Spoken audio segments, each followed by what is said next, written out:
NATO को लेकर बड़ी खबर ये कि अमेरिका से जुड़ी हुई ये खबर, अमेरिका विदेश नीति के सलाहकार ने नेटो के विस्तार को लेकर चेतावनी दे दी है। अमेरिकी विदेश नीति के सलाहकार ने कहा है कि नेटो के विस्तार से तनाव बढ़ेगा। तो इसका साफ मतलब क्या निकाला जाए, इस युद्ध के समय में ये बहुत अहम हो जाता है।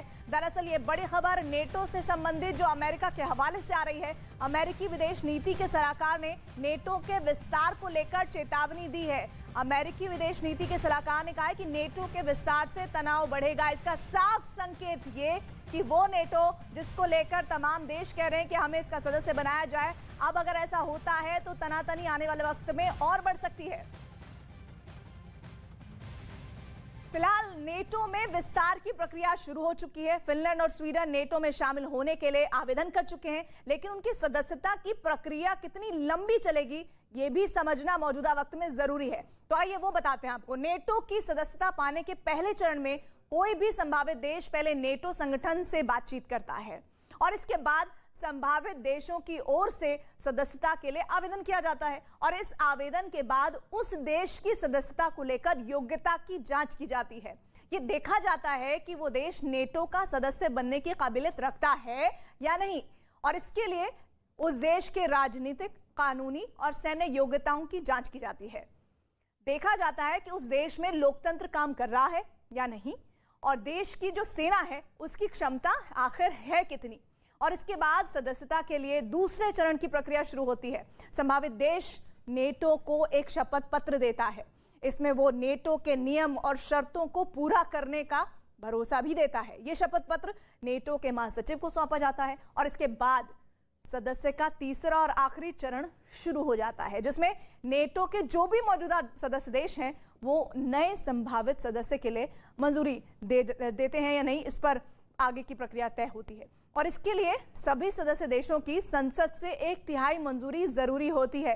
ये क्लॉज बहुत महत्वपूर्ण है और सभी सदस्य देशों की संसद से जब नए सदस्य के लिए मंजूरी मिल जाती है तब जाकर इस पर नेटो में शामिल होने के लिए आखिरी मुहर लगती है। और महायुद्ध में यूक्रेन को, रूस को लेकर कई तरह की खबरें आ रही हैं और इसमें कहा जा रहा है कि रूस के जिस हथियार का सबसे बड़ा डर था उस डर का गुबार आखिरकार निकल चुका है। यूक्रेन ने रूस के सबसे घातक थर्मोबैरिक बम को कब्जे में करने का दावा किया और यही नहीं, यूक्रेन की ओर से उस बम के धमाके का वीडियो भी जारी हुआ है। कैसे आया यूक्रेन के हाथ रूस का हथियार, देखिए रिपोर्ट।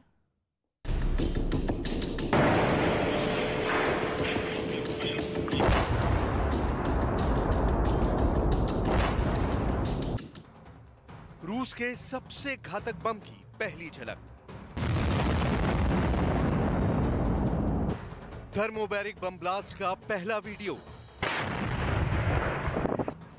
हवा से ऑक्सीजन सोख लेने वाले बम का ब्लास्ट।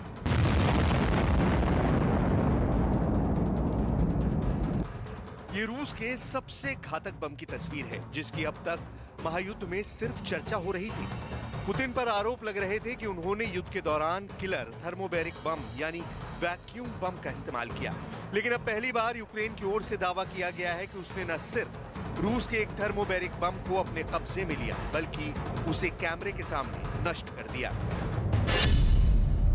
रूस का थर्मोबैरिक बम TOS-1 और TOS-1A कहने को गैर परमाणु हथियार है, लेकिन दुश्मन के खिलाफ इनका इस्तेमाल बड़ी तबाही मचाती है।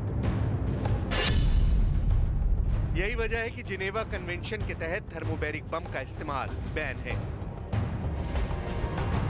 यूक्रेन के दावे वाले वीडियो में जैसे ही थर्मोबैरिक बम का ब्लास्ट कराया जाता है वैसे ही बम का गोला हवा में फायरबॉल की तरह अनियंत्रित होकर घूमता है और फिर चंद पलों में बड़े धमाके के साथ पूरा इलाका आग के बवंडर में पूरी तरह घिरा नजर आता है।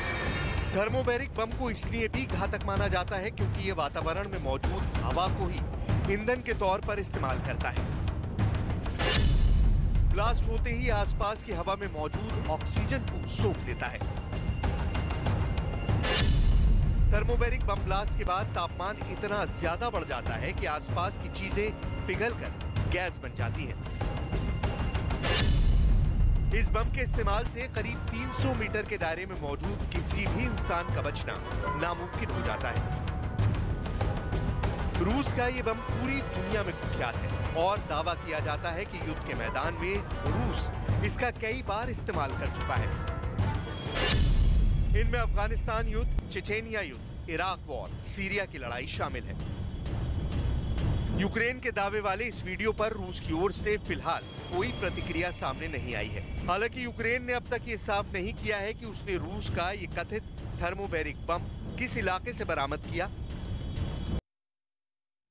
ज़ेलेंस्की की एक जिद की वजह से यूक्रेन आज पूरी तरह से तबाह हो चुका है। यूक्रेन की ये जिद थी नेटो में शामिल होने की और अब ज़ेलेंस्की नई जिद पर बैठ गए हैं। उसको लेकर अपने हाथ में उन्होंने कहा है कि अब मैं तो अड़ा ही रहूंगा। ज़ेलेंस्की चाहते हैं कि यूक्रेन को जल्द से यूरोपीय यूनियन का मेंबर बनाया जाए। इसे लेकर उन्होंने पश्चिमी देशों को कहा कि सदस्य बनने में वो कोई भी समझौता नहीं करने वाले हैं। और ज़ेलेंस्की की ये जिद क्या एक नया पेच फंसाने वाली है, देखिए इस रिपोर्ट में।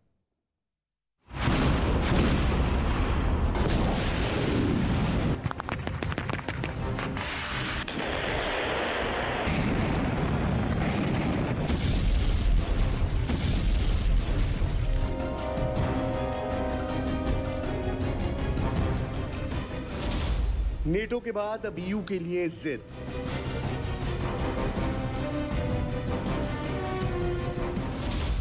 ज़ेलेंस्की अब कोई समझौता नहीं करेंगे। नेटो की जिस जिद ने ज़ेलेंस्की को तबाही के कगार पर खड़ा कर दिया, जिस नेटो में एंट्री को लेकर यूक्रेन के कई शहर तबाह हो गए, नेटो का सदस्य बनने की जिद के बाद रूस से दुश्मनी हुई, हमला हुआ।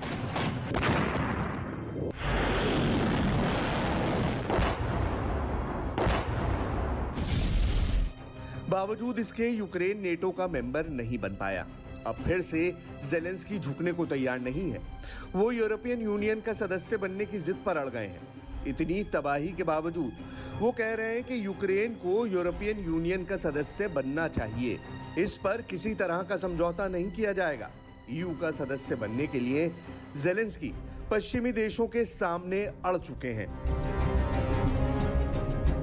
मौका था कीव में पुर्तगाल के प्रधानमंत्री एंटोनियो कोस्ट के साथ प्रेस कॉन्फ्रेंस का, जहां ज़ेलेंस्की ने कहा कि यूक्रेन को यूरोपीय संघ में शामिल होने के लिए आवेदन के किसी विकल्प की जरूरत नहीं, किसी भी समझौतों से काम नहीं चलेगा। दरअसल इससे पहले फ्रांस के राष्ट्रपति ने कहा था कि यूक्रेन के यूरोपियन यूनियन का मेंबर बनने में कई साल लग जाएंगे। मैक्रों का सुझाव था कि फिलहाल यूक्रेन को ईयू से सहयोग लेते रहना चाहिए। वहीं फ्रांस के राष्ट्रपति मैक्रों ने यह भी कहा कि यूरोपियन यूनियन से जुड़ने के लिए फिलहाल यूक्रेन को कई मानकों से गुजरना होगा। लेकिन ज़ेलेंस्की फ्रांस के राष्ट्रपति की इस बात से इत्तेफाक नहीं रखते। वो कहते हैं कि ईयू का मेंबर बनने के लिए जो जरूरी मानक है, यूक्रेन उन सब में खरा उतरता है।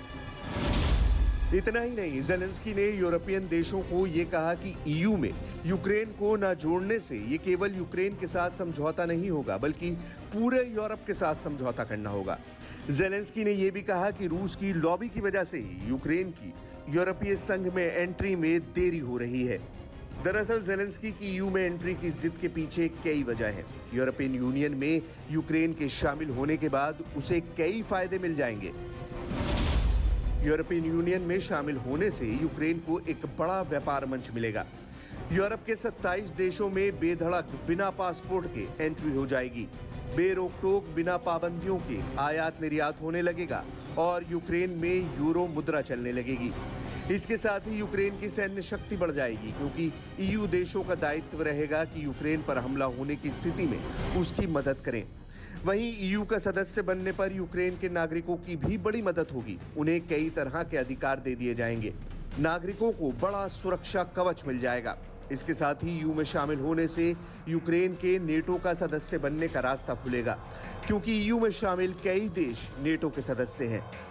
सवाल है कि अगर ज़ेलेंस्की ये सोच रहे हैं कि उन्हें ईयू की मेंबरशिप आसानी से मिल जाएगी, तो ये उनकी गलतफहमी होगी, क्योंकि ईयू का मेंबर बनने की राह में कई रोड़े हैं। उसकी लंबी प्रक्रिया है, सालों का वक्त लग सकता है। कई जरूरतों को पूरा करने के बाद ही कोई भी देश यूरोपीय संघ का सदस्य बन सकता है।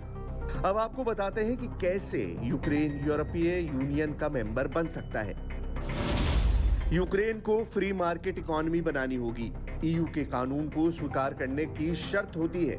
यूक्रेन को यूरो करेंसी को स्वीकार करना होगा। यूक्रेन में न्यायिक आर्थिक सुधार करना जरूरी है। मान लीजिए कि यूक्रेन ने सारी औपचारिकताएं पूरी भी कर ली, तब भी सबसे बड़ी चुनौती उसे यूरोपियन काउंसिल से मिलेगी, क्योंकि यूरोपियन काउंसिल के सभी सदस्यों को एक मत से किसी देश को स्वीकृति देनी होती है। यही पड़ाव सबसे मुश्किल होता है, क्योंकि हर देश का एक मत पर आना आसान नहीं रहता। यूक्रेन के केस में भी यही चक्कर है। हर देश इस बात के पक्ष में नहीं है कि यूक्रेन को यूरोपीय संघ का सदस्य बनाया जाए। इस बात की तस्दीक जर्मनी के चांसलर भी कर चुके हैं। उन्होंने कहा कि यूक्रेन शॉर्टकट तरीके से यूरोपीय संघ में शामिल नहीं हो सकता है। वहीं यूरोपियन काउंसिल के प्रेसिडेंट भी कह चुके हैं कि यूक्रेन की सदस्यता को लेकर कई देशों के अलग विचार हैं। पिछले कई सालों से कुछ देश ईयू का मेंबर बनने की कोशिश कर रहे हैं, लेकिन सभी की अलग अलग स्टेज पर प्रक्रिया रुकी हुई है। ऐसे में यूक्रेन की ये राह भी आसान नहीं रहने वाली है। और आइए अब आपको बताते हैं कि यूरोपीय यूनियन में शामिल होने से यूक्रेन को क्या फायदा मिलेगा। यूरोपीय यूनियन में शामिल होने से यूक्रेन को एक बड़ा व्यापार मंच मिलेगा। यूरोप के 27 देशों में बेधड़क बिना पासपोर्ट के एंट्री हो जाएगी। बेरोक टोक बिना पाबंदियों के आयात निर्यात होने लगेगा और यूक्रेन में यूरो मुद्रा चलने लगेगी। और इसके साथ ही यूक्रेन की सैन्य शक्ति बढ़ जाएगी, क्योंकि ईयू देशों का दायित्व रहेगा कि यूक्रेन पर हमला होने की स्थिति में उसकी मदद करे। और वहीं यूक्रेन के नागरिकों को कई तरह के अधिकार दे दिए जाएंगे। इसके साथ ही ईयू में शामिल होने से यूक्रेन के नेटो का सदस्य बनने का रास्ता खुलेगा, क्योंकि ईयू में शामिल कई देश नेटो के सदस्य हैं। और अब आपको बताते हैं कि क्या है यूरोपीय यूनियन। यूरोपीय यूनियन यूरोप के देशों का राजनीतिक और आर्थिक मंच है। 1957 में रोम की संधि के जरिए ईयू की स्थापना हुई थी। 6 यूरोपीय देशों ने मिलकर यूरोपीय यूनियन की स्थापना की थी। ईयू के संस्थापक सदस्यों में Germany, France, Italy, Netherlands, Belgium और लग्जमबर्ग शामिल है। हालांकि मौजूदा वक्त में 27 देश यूरोपीय यूनियन के सदस्य हैं और इन सभी सदस्य देशों पर यूरोपीय यूनियन के नियम लागू होते हैं।